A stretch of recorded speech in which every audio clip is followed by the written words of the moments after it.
Hi, everybody. This is Drew Tomlin from the Association for Middle Level Education, and you are here joining us on this Google Hangout to talk about an article by Leta Simpson. And she's a teacher at Stephen F. Austin Middle School in the Bryan Independent School District in Texas. And we're so excited to have her. She's written this article called Ignite the Reading Spark in Young Adolescents. Something near and dear to my heart as a former English language arts and reading teacher my own self. So excited to read this article and to have a conversation with you, Leta. So thank you so much for taking the time. Absolutely. All right, we're going to get right to the questions. The first one, why is it so important to get young adolescents hooked on reading? Why this age in particular? You know, I feel like adolescents are kind of like wet concrete. They're not quite set and they're not quite dry. And this is an important age because they just started reading. And it's the theory of use it or lose it. So if we don't get them interested in reading, still keep their interest in reading and continue that love of reading, they're going to lose the skills that they already have. And so we want the message in the concrete to be one of reading is important for life. It's not just something that you do to get by. It's something that will further you intellectually throughout your entire life. And it's very important to teach our middle schoolers that.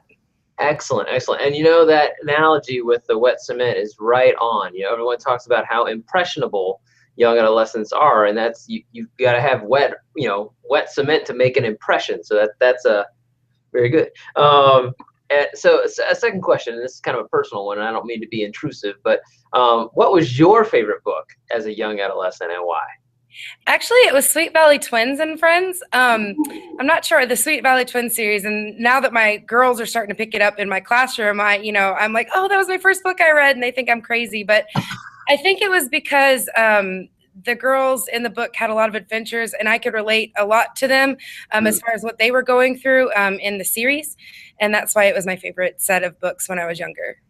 That's awesome. That's awesome. I can say that Sweet Valley Twins wasn't necessarily on my bookshelf, but from the standpoint of, like, you know, boy adventures and stuff like that. I mean, Hardy Boys, all those kind of series, that was on mine too. So, and Stuart Little. I don't know. Maybe that's pre-adolescent, but I still like that book to this day.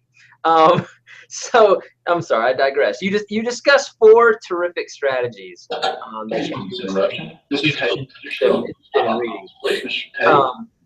you had to pick one strategy for a teacher to start with, which one would you suggest? And how do you get started? I know that's difficult to pick one, but what would you say?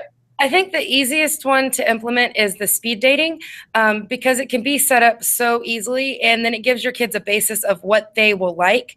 It was really easy for me to implement that in my classroom because you just pick a whole bunch of books and basically they date them for 2 minutes, and that will ignite further discussion in your classroom because they like to look at the cover and be like, oh, I don't like this. I'm like, but you haven't opened it. Right. And then you open it and they say, oh, well, I kind of do like this. I might want to read it. I'm like, see, you wouldn't have known that had we not done this activity. So I would suggest starting there because then it gives you a platform for you to guide their choices because you kind of see the genres they're picking. Plus for them to be like, hey, these book without just looking at the cover. So it's a little more in depth than just a grab and go is what I call it from the library, where they grab a book and they're like, this looks all right, and realize they've picked up something way above their level just because it's thin or has a colorful cover, when in actuality the content won't be what they like. So the speed dating actually gets them into a book that they may not have picked up but now realize that they do like. There you go. Yeah, and it's about sparking a relationship, right? Which I guess speed dating is all about. It's you're just trying to get them involved in interested in reading, and like you said, more than just a grab and go. That's terrific. Thank you for that suggestion. So how do you work with parents and families so they understand the importance of reading and understand how they can help on the home front as well? I mean, students come to us with either very, very different experiences with literacy on the home front. How do you work with families? I think the one thing a lot of my parents have been asking this year is what's their Lexile level. And fortunately for our district, we have a program that shows parents that. And every time I showed, a parent, this is what their Lexile is, I would say 95% of them ask me, what can we do? And my suggestion was just make sure they're reading at home. You know, if it's just y'all go to the public library and pick up books, I've got books in my classroom. It's not something that you have to buy, but just making sure that they are reading at home at least 20 minutes a day between, you know, class and school. If they can read 20 minutes at home, that's the easiest thing a parent can do, is just make sure that their child has a minute to read whatever. That's the biggest thing, and that's going to help boost their lexile because they're practicing. I think a lot of parents think that in order to improve their reading levels that they have to, you know, do this big song and dance, and it's really not. It's really simple. It's really just reading every day and getting that practice in.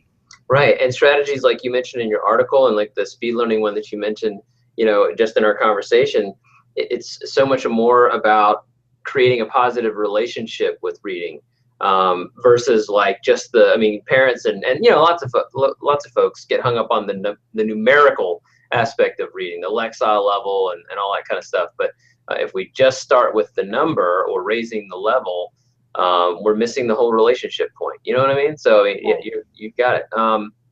So I'm going to ask you, as one of my favorite questions, I'm going to take you on a metaphorical journey. So you ready? You ready for it? Yep. Yeah. All right. Here we go. And as you told me before this hangout, this was a collaborative effort. See, student-teacher collaboration. You collaborated with a student on this one too, so that's awesome. Getting student voice in there. So, if reading was a food for middle-level education, what kind of food would it be and why? Well, I did actually ask my kiddos when I was preparing for this interview, and I was sitting next to one of my kids, and I was just stumped. Oh, what is it? And so he came up with one, and then I came up with one.